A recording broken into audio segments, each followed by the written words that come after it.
miongoni mwa familia ambayo ina yenye watoto wasiopungua 4 inshallah. Lakini ni baraka kiuchumi kidogo, lakini ni kupendwa na watu wengi kama tunavyopenda sasa hivi. Mwenyezi Mungu atukushie husda, atukushie mabaya watu. Hiyo ndio ficha naona mimi, lakini naiona kabisa kesho na kishukutwa.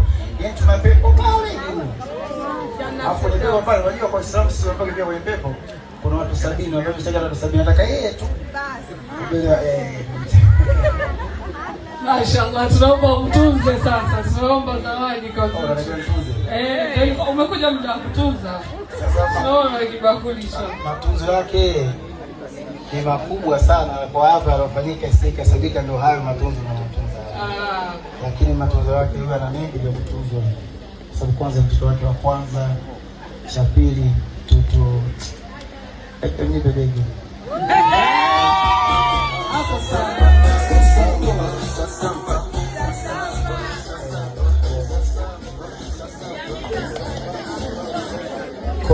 Kwa tutatunza hapa kidogo ni kwa sababu tu tumeambiwa hapa, siko najua kama nataka kufanya hivi.